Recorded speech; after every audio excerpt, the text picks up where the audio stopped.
ಎಲ್ಲರಿಗೂ ನಮಸ್ಕಾರ. ನನ್ನ ಹೆಸರು ಎಚ್ ವಿ ವೆಂಕಟೇಶ್ ಅಂತ. ನಾನು ಈ ಸಾಯಿಬಾಬಾ ಮಂದಿರ ವಿದ್ಯಾಣಪ ಇಲ್ಲಿರೋ ಸಾಯಿಬಾಬಾ ಮಂದಿರದ ಫೌಂಡರ್ ಟ್ರಸ್ಟಿ ಮತ್ತು ಸೆಕ್ರೆಟರಿ ಆಗಿದ್ದೀನಿ. ನಾವು ಪ್ರತಿ ವರ್ಷ ಗುರುಪೂರ್ಣಿಮಾ ಕಾರ್ಯಕ್ರಮನ ಭಾಳ ಅದ್ದೂರಿಯಾಗಿ ಮಾಡ್ತೀವಿ. ಯಾವ ಒಂದು ಲೋಪದರ್ಶನ ಇಲ್ಲದೆ ಬೆಳಗ್ಗೆ 6 ಗಂಟೆಯಿಂದ ರಾತ್ರಿ 10 ಗಂಟೆವರೆಗೂ ಕಂಟಿನ್ಯೂಸ್ ಆಗಿ ದೇವಸ್ಥಾನ ಓಪನ್ ಇರುತ್ತೆ. ಭಕ್ತಾದಿಗಳು ಬರ್ತಾನೆ ಇರ್ತಾರೆ. ಸುಮಾರು 25ರಿಂದ 30 ಸಾವಿರ ಜನ ಬೆಳಗ್ಗೆಯಿಂದ ಬರ್ತಾ ಇರ್ತಾರೆ. ಬೆಳಗ್ಗೆಯಿಂದ ರಾತ್ರಿವರೆಗೂ ನಾವು ಹಲವಾರು ಸಾಂಸ್ಕೃತಿಕ ಕಾರ್ಯಕ್ರಮ ಇಟ್ಕೊಂಡಿದ್ವಿ.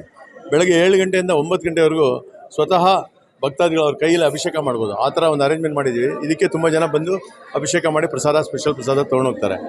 ಇದೇ ರೀತಿ ನಮ್ಮ ವಿದ್ಯಾಣಪುರದಲ್ಲಿ ನಮ್ಮ ವರ್ಷಕ್ಕೊಂದು ಸತಿ ನಾವು May 1 ನಮ್ಮ ಆ್ಯನಿವರ್ಸರಿ ಆಗುತ್ತೆ, ಅದನ್ನು ಕೂಡ ಮಾಡ್ತೀವಿ. ಯಾರಿಗೆಲ್ಲ ಗೊತ್ತಿಲ್ಲ ಅವ್ರಿಗೋಸ್ಕರ ಹೇಳ್ತಾ ಇದ್ದೀನಿ. ವಿದ್ಯಾಣಪುರದ ನಮ್ಮ ಈ ಸಾಯಿಬಾಬಾ ಮಂದಿರ ಬಂದು ಶಿರಡಿಲಿ ಯಾವ ರೀತಿ ಇದೆಯೋ ಅದೇ ರೀತಿ ಭಾಳ ಒಳ್ಳೆ ವೆಂಟಿಲೇಷನ್ನು, ಭಾಳ ಶಿಸ್ಟಾಗಿ, ಭಾಳ ನೀಟ್ ಆ್ಯಂಡ್ ಕ್ಲೀನಾಗಿ, ಆಮೇಲೆ ದೇವರಿಗೆ ಭಾಳ ಪವರ್ ಇದೆ. ಇಲ್ಲಿ ಬಂದು ಬೇಡ್ಕೊಂಡವ್ರಿಗೆಲ್ಲರಿಗೂ ಎಲ್ಲ ಅವರ ಇಷ್ಟಾರ್ಥಗಳೆಲ್ಲ ನೆರವೇರಿದೆ. ಅದಕ್ಕೆ ತಮ್ಮೆಲ್ಲರಿಗೂ ಯಾರಿಗೆಲ್ಲ ಗೊತ್ತಿಲ್ಲ ವಿದ್ಯಾಣಪುರದ ಬಗ್ಗೆ, ವಿದ್ಯಾಣಪುರ ದೇವಸ್ಥಾನದ ಬಗ್ಗೆ, ನೀವೆಲ್ಲ ಒಂದ್ಸರಿ ಭೇಟಿ ಕೊಡಿ, ಬಾಬಾ ಅವ್ರ ಕೃಪೆಗೆ ಪಾತ್ರರಾಗಿರಿ. ಇವತ್ತು ಗುರುಪೂರ್ಣಿಮಾ ಒಂದು ಭಾಳ ಹೆಚ್ಚಿನ ವಿಶೇಷ ಏನಂತ ಹೇಳಿದ್ರೆ, ಗುರುಪೂರ್ಣಿಮಾ ಗುರುವಾರ ದಿವಸನೇ ಬಂದಿದೆ. ಗುರು ಅಂದರೆ ಭಾಳ ವಿಶೇಷ, ಎಲ್ಲರಿಗೂ ಗೊತ್ತು.